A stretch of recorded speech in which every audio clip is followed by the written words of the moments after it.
बिस्मिल्लाहिर्रहमानिर्रहीम। अस्सलाम वालेकुम। सरदार ज़ुहैब एक नए ब्लॉग के साथ आपकी खिदमत में हाजिर हैं। उम्मीद है आप सब लोग खैरियत से होंगे। अच्छा, आज के रन डाउन्स की अगर जिक्र करते चलें तो सबसे इम्पोर्टेंट बात, सबसे पहली बात जो असम्बली का इजलास हुआ है आज, और शहबाज शरीफ साहब जो उनका ना 202 वोट लेके नामजद हो गए वज़ीर आज़म पाकिस्तान। और अयाज सादक साहब जो है ना स्पीकर नामजद हो गए पाकिस्तान असम्बली के। और जनाब आमिर डोगर साहब की बात करेंगे। आमिर डोगर साहब ने एक बड़ी ज़बरदस्त स्पीच की है असम्बली में, उसकी बात करेंगे इंशाल्लाह। और साथ में हम महमूद खान अचकज़ई की बात करेंगे इंशाल्लाह। महमूद खान अचकज़ई के उन्होंने भी बहुत खूबसूरत बात की, बल्कि एक ख़ास डेवलपमेंट ये है कि पीटीआई की तरफ से महमूद खान अचकज़ई को वज़ीर सदर का जो है ना उम्मीदवार नामज़द कर दिया गया। इसके हवाले से भी बात करेंगे। अच्छा, फिर एक और बात करेंगे मौलाना के हवाले से कि मौलाना साहब जो था ना बिगड़े हुए हैं एटली, और सीधे जंग पे आ गए नवाज शरीफ। इसके बावजूद के नवाज शरीफ साहब उनसे उनके घर पे उन्हें मिलने गए, इसके बावजूद भी मौलाना साहब खसारे में लाने की क्या ज़रूरत थी। जो था ऐसे ही चलने देते। मैंने आपसे गुजारिश की थी कि काकड़ साहब बेहतरीन आदमी है, एटलीस्ट मुझे शहबाज शरीफ साहब से मैंने पिछले व्लॉग में कंपैरिजन में आपको ये बताया हुआ है, अगर आप पिछला व्लॉग विजिट करें तो एक कंपैरेटिव एक एनालिसिस मैंने पेश किया था कि शहबाज शरीफ की जो पीडीएम पिछली गवर्नमेंट थी, जिसमें जनाब एज इट इज़ पीटीआई उनके साथ थी, आज पीपल्स पार्टी उनके साथ थी, सॉरी, आज भी वही गवर्नमेंट है, बस सिर्फ ये कि मौलाना साहब, तो मौलाना साहब को मनाने की बहुत ज़्यादा कोशिश की गई है। मैं नाज़रीन आपको बताता चलूँ कि last day even Nawaz Sharif साहब, हालांकि काफ़ी अड़ियल आदमी है, वो मौलाना साहब के घर तशरीफ़ ले गए। अगले दिन ज़ाहिर है आज ये सारा सिलसिला हुआ है वोटिंग का, तो कल जो नवाज शरीफ साहब थे वो मौलाना साहब के घर तशरीफ़ ले गए, और उन्होंने कोशिश की कि मौलाना साहब को मनाया जा सके या मौलाना साहब को रजामंद किया जा सके कि वो हुकूमती नशस्तों में बैठें और वज़ीर आज़म साहब को वोट दें। ये 202 ज़्यादा भी हो सकते थे अगर मौलाना साहब बैठ जाते, लेकिन मौलाना साहब ने कतई तौर पे मना किया है कि नहीं जनाब, अवाम का मैंडेट चोरी हुआ है, मैं आपके साथ नहीं बैठूंगा। यानी दूसरे लफ्ज़ों में आपने मुझे कुछ नहीं दिया, इलेक्शन में हमारे साथ आपने तावन नहीं किया, तो मैं आपके साथ नहीं। और दूसरी एक इम्पॉर्टेंट बात जो आज उन्होंने प्रेस कॉन्फ्रेंस की है उसमें भी जिक्र किया कि अपने सदर बनने, उन्हें बड़ा शौक है सदर बनने का, वो चाहते हैं कि वो एक दफ़ा पाकिस्तान के पार्लिमानी सदर बन जाए। तो आज भी उन्हें पता है कि एज जरदारी साहब का जो फॉर्म हासिल कर लिया गया, क्योंकि जरदारी साहब ने सब साथ दिया है नून लीग का, अब नून लीग की बारी है जरदारी साहब के साथ देने की सदर के वाले से। तो उन्हें पता है कि सदर तो इन्होंने मुझे नहीं बनाना, वो तो बन जाएगा जरदारी।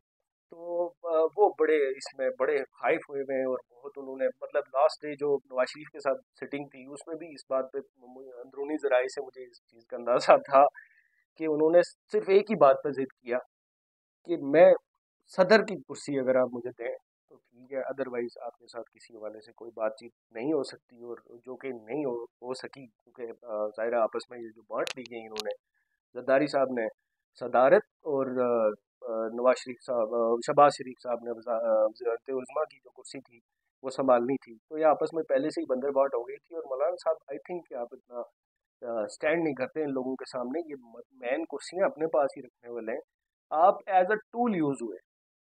पहले क्लियरली नज़र आया है कि जो पीडीएम और ये जो आपने जो इत्तेहाद बनाया था आपस में, उसमें भी आप टूल यूज़ हुए थे, उसमें भी आपको याद हो कि आपको उस तरह से डिलीवर नहीं किया गया। जो आपके साथ वादे किए गए थे वो तब भी पूरे नहीं किए गए थे, अब भी नहीं पूरे किए गए। तो मेरे ख्याल से आपकी ये बेहतरी यही है कि आप कोई नई टीम देखें जिसमें आप इंटरेस्टेड हो, और वो एक नई टीम एक और शक्ल में हो सकती है। नाजरीन, ये आपके लिए मैं एक ख़ास बात ले आया कि शायद हकान अब्बासी साहब नामी एक शख्स थे जो इलेक्शन से पहले, तो आपको पता है बड़े गर्म और तजिए उनके आते रहते थे, और इलेक्शन उन्होंने क्लियरली कहा था कि हम इस इलेक्शन में तो मैं पार्टिसिपेट नहीं करूंगा, लेकिन एक पार्टी ज़रूर वो बनाने की सोच रहे हैं। तो मुझे लगता है कि मौलाना साहब और शायद हकाना अब्बासी साहब का आपस में हो जाएगा, क्योंकि एक चीज़ मैं आपको बताता चलूँ कि मौलाना साहब इमरान खान साहब के साथ मेरे ख्याल से चल नहीं पाएंगे। ये एक मुश्किल बात है। इमरान खान साहब ने भी कोशिश की है, मौलाना साहब का भी झुकाव है इमरान साहब की तरफ, लेकिन ये दो मुख्तलिफ आदमी हैं। नाज़रीन, मैं आपसे गुजारिश करता चलूँ, मौलाना साहब एक मुख्तलिफ सोच के मुख्तलिफ नज़रिए के आदमी हैं, और इमरान खान साहब एक मुख्तलिफ सोच और मुख्तलिफ नज़रिए के आदमी हैं।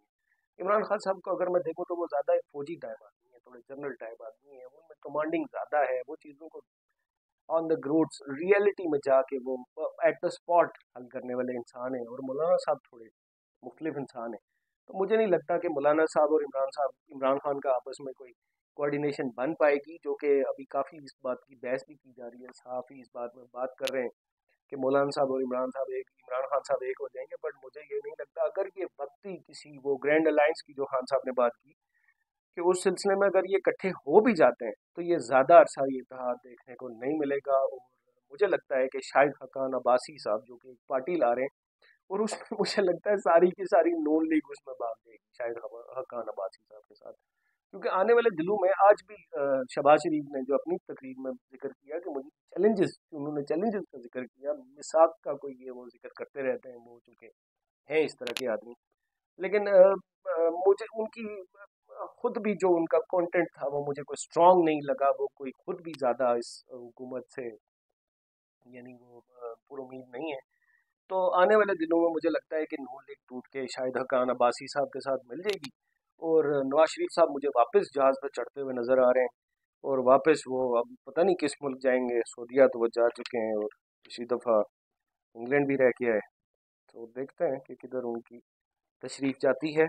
और लास्ट में इंशाल्लाह हम जिक्र करें कि हाँ, एक चीज़ का मैं जिक्र करता चलूँ कि आज दो और बंदों को जो है ना जी बेरोज़गार कर दिया, अपने ही तबके से थे, चौधरी गुलाम हुसैन और आरिफ हमीद भट्टी। ये दोनों बंदे प्रोग्राम करते थे टीवी पे, प्राइवेट टीवी पे प्रोग्राम करने वाले लोग थे, और सहाफ़ी थे और अपना निज़ाम ये चलाते थे। लेकिन इनका कसूर ये था कि इमरान खान साहब के हक में बोलने वाले इंसान थे। ये दो आदमी जो है ना जी, आज इनको बैन कर दिया गया है। हो सकता है कि इनमें से कोई एक आध फड़िया भी जाए, हो सकता है, बट इस बारे में क्लियर नहीं है। लेकिन ये दो बंदे आज बंद हो गए। और साथ में दोबारा आपको याद करवाते चलें कि दो सहाफ़ी हमारे पकड़े हुए हैं जी। एक तो इमरान रियाज साहब है और दूसरे असद तूर साहब है। असद तूर साहब को आज दोबारा अदालत में पेश किया गया। इमरान रियाज साहब तो गायब है, मंजर आम में नहीं आ रहे, वो नज़र ही कोई नहीं आ रहे। लेकिन असद तूर को आज दोबारा अदालत में पेश करके मज़ीद 3 दिन का रिमांड हासिल कर लिया गया है, और वो मज़ीद 3 दिन रिमांड रूम में गुजारेंगे। आई थिंक इसका दूसरा मतलब अगर ये लिया जाए, 5 दिन का पहले रिमांड दिया था अदालत ने, मतलब एक दिन तो वो हो गया था, दूसरे दिन उन्होंने अदालत में पेश किया तो वो दूसरा दिन, और फिर मज़ीद 3 दिन गुजरने के बाद आज फिर 3 दिन का, यानी 5 पहले दिन और 3 दिन ये आज रिमांड एक्सटेंड किया गया। तो ये जो एक्सटेंड किया गया, इससे मेरे हिसाब से ये लगता है मुझे कि वो टूटे नहीं है, और उनकी किसी किस्म की कोई डील नहीं हुई, और वो बिल्कुल भी जो है ना जो अपने मौक़िफ़ पे खड़े हैं। ये और ये मेरे हिसाब से एक डेवलपमेंट है, और लगता नहीं है वो थोड़े, उन्होंने भी तकलीफ़ें बर्दाश्त की हैं, सख्तियाँ झेली हुई हैं, तो इतने आराम से नहीं लगता कि वो टूटेंगे। और जनाब बिल्कुल भी एक और चीज़ जो आपके साथ जिक्र करता चलूँ कि इमरान रियाज साहब के बारे में कोई पता नहीं, कोई खबर नहीं, किधर बंद रखा गया है उनको। और वो जनाब भी बहुत सारी सख्तियाँ तकलीफ़ें अभी बर्दाश्त करके कुछ 2 4 6 महीने जनाब को हुए थे अपनी फैमिली के पास आए हुए। तो उम्मीद करेंगे कि गवर्नमेंट इस बारे में भी सोचेगी और इन दोनों साथियों को जल्द आज़ाद करवाएगी। एक इम्पॉर्टेंट बात लास्ट में आपसे करते चलें, एक अच्छी बात कि मुतवक्को है कि मरीम नवाज़ चीफ मिनिस्टर पंजाब ऑनरेबल, वो जल्द दौरा करेंगी कोट लखपत का। तो इसमें एक खुशखबरी ये है कि कुछ ख़वातीन जो वहाँ सियासी कैदी हैं, पहले भी जिक्र करता चलूँ, आप पिछले व्लॉग को देखें कि काफ़ी सारी लड़कियाँ पीटीआई की ख़वातीन बंद हैं जेलों में एज अ सियासी कैदी। तो लगता यही है कि मरीम नवाज़ के बारे में एक इन्फॉर्मेशन है कि वो कोट लखपत विज़िट करने वाली हैं जल्द, और हो सकता है कि कुछ सियासी कैदी जो हैं वो वहाँ से आज़ाद हो जाए। मुझे नहीं पता मरीम नवाज़ कब विज़िट करेंगी, क्या हिसाब है, लेकिन एक बात ये है कि उनकी शेड्यूल में ज़रूर आया है कि वो विज़िट करने का सोच रही हैं। तो ये एक बड़ी अच्छी बात है कि सियासी कैदी हमारे छूटने चाहिए। जो ख़वातीन के साथ सियासत के हवाले से जो जुल्म ज़्यादती हो रही है वो बंद होनी चाहिए, और जितने जल्दी ये बंद होगी उतने जल्दी हमारा मुल्क तरक्की करेगा, और वो लोग बेहतर होंगे। उन लोगों के दरमियान जो आपस में जो इख्तलाफात थे, और ख़वातीन का जो इस्तेग़लाल किया गया, उनके साथ जो ज़्यादती की गई, मेरे हिसाब से ख़वातीन को नॉर्मली थोड़ी बहुत जुर्म में छूट देनी नहीं चाहिए। बेचारी ख़वातीन होती हैं, तो आप उनको सियासत में इन्वॉल्व करके पकड़ के बंद कर देना, ये मेरे हिसाब से काबिल कबूल नहीं है। इस सिलसिले में मरीम नवाज़ को सोचना पड़ेगा, जल्द वो ये काम करेंगी اور بہت اچھا یہ ایک عمل ہے، امید کرتے ہیں کہ یہ جلد ہو جائے گا۔ اس کے ساتھ ہی آج کی تازہ ترین یہی تھی۔ امید ہے کہ آپ کو ہمارا ولاگ پسند آ رہا ہے، آپ لوگ دیکھ رہے ہیں، اس چینل کو سبسکرائب کریں اور میری ویڈیوز کو لائک کرتے رہیں۔ آپ بوسٹ کریں گے تو ہم بھی بوسٹ ہوں گے، اور ہمارا چینل بھی بوسٹ کرے گا، اور نئے نئے تجزیوں کے ساتھ زیادہ جلدی، زیادہ تجزیوں کے ساتھ، تبصروں کے ساتھ، زیادہ بلاگس کے ساتھ آپ کی خدمت میں حاضر ہوں گے۔ اپنا بہت سارا خیال رکھیے گا۔ پاکستان زندہ باد۔